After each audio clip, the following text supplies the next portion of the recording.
আলহামদুলিল্লাহ রাব্বিল আলামিন। সালাতে পঠিতব্য ছোট ছোট সূরার আলোচনায় আজকে আমরা সূরা আল-লাহাব বিশুদ্ধভাবে পড়া সম্পর্কে আলোচনা করব ইনশাআল্লাহ।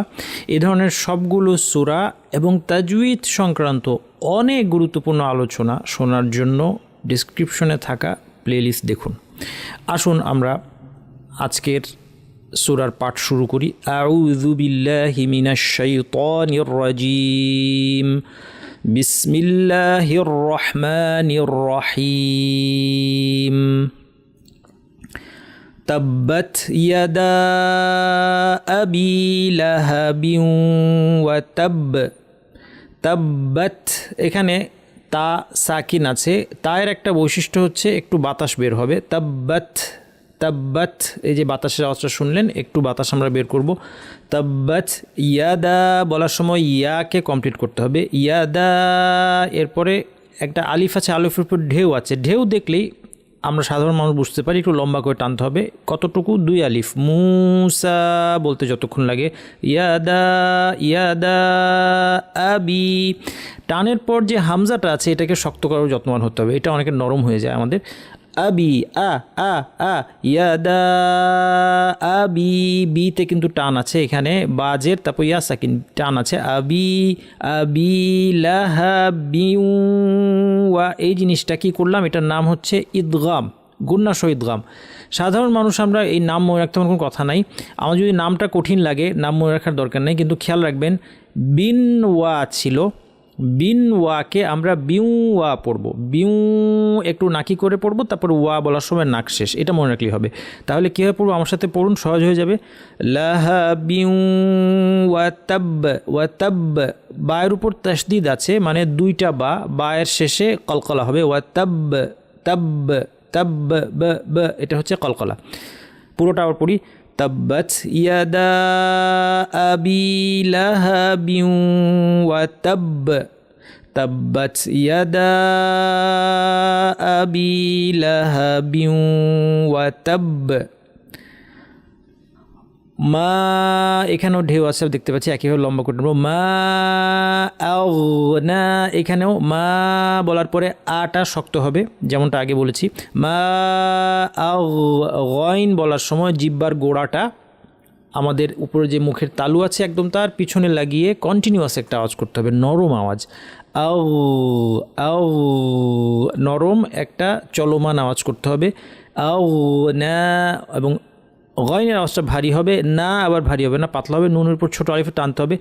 মা আগনা আনহু মালুহু ওয়া মা কাসাব। কাসাব, এখানেও বাতে একটু কলকলা হবে। মা আগনা আনহু মা, মাতে টান আছে। মালুহু, হায়ের উপর উল্টা পেশ টানতে হবে। হু একটু টানতে হবে, পরেরটা, প্রথমটা না। আনহু বলা যাবে না, আনহু টান ছাড়া। আনহু মালুহু, পরেরটা টান। ওয়ামা কাসাব, মা এখানেও টান আছে। মা আগনা আনহু মালুহু ওয়ামা কাসাব। সা ইয়া, সা ইয়াস, এখানে ইয়া এবং এরপর যে সদটা আছে সদটা ভারী। আমরা আগেও বলছি যে কোনো হরফ ভারী করতে হলে আওয়াজটা উপর দিকে ঠেলতে হবে। আমরা চিন্তা করবো যে আওয়াজটাকে উপর ঠেলে দিচ্ছি। ইয়াস ইয়াস। সা পাতলা, সদ ভারী, একই জায়গা থেকে 2টা উচ্চারণ হয়। জিহ্বার শীর্ষটা নিচে পাটের দাঁতের গোড়ায় লাগিয়ে উচ্চারিত হয়, সিন এবং সদ 2টাই, কিন্তু সিনটা পাতলা। সা সা আওয়াজ ঊর্ধ্বগামী হবে না, সদটা ভারী। ইয়াস সায়াসলা, আবার লাটা পাতলা। সায়াসলা, এখানে টান আছে। সায়াসলা না, নাতে টান আছে। না র, র ভারী। অরানদা, এটা খেয়ে পড়তে হবে। অরানদা পড়ার সময় জিব্বাকে পরের হরফ দালের মাখরাজে কাছাকাছি নিয়ে আসবো, নাক থেকে গুণনা করবো, এটার নাম ইখফা। নাম মনে না থাকলেও যেটা করতে বলছি এটা করলে সহজে করতে পারবেন। আপনি বলার সময় চিন্তা করবেন যে মুখ আমার দাল বলার জন্য রেডি। দাল কোথায়? এই জায়গায়। দা নারান যাতা লাহাব সায়াসলা নারান যাতা লাহাব সায়াসলা নারান রান এখানে রেখে একটু গুণনা করতে হবে রান যা যা রান যাত নারান যাত লাহাব সায়াসলা নারান যাত লাহাব ওয়ামরাআতুহু শক্ত ওয়াম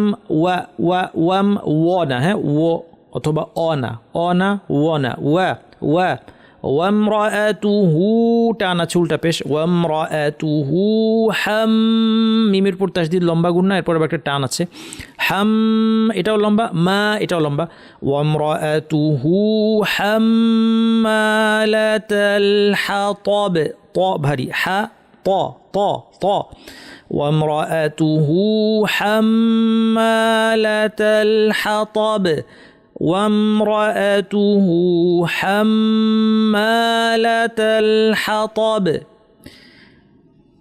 في جيدها ها টানাছে في جيدها حب বাতে কলকলা হাবলুম এখানে লুম লাম গিয়ে মিমকে ধরি মি পর তাসদিদ লম্বা গুণা হাবলু বাতে কলকলা হাবলুম মি এই মি গিয়ে আবার এই মিমটাকে ধরবে দুটাতেই লম্বা গুণা মিম হাবলুম এখানেও যেমন টাইম দিব মিম পরেরটা তো টাইম দিব মাসাদ দালে কলকলা করে থামবো ফি জিদিহা হাবলুম মিম মাসাদ ফি জিদিহা হাবলুম মিম মাসাদ যেভাবে তেলাওয়াত করলে আল্লাহ সুবহানাহু ওয়া তাআলা সন্তুষ্ট হন সেভাবে আমাদেরকে তেলাওয়াত করার তৌফিক দান করুন সুবহানাকাল্লাহুম্মা ওয়া বিহামদিকা আশহাদু আল্লা ইলাহা ইল্লা আনতা আস্তাগফিরুকা ওয়া আতুবু ইলাইক।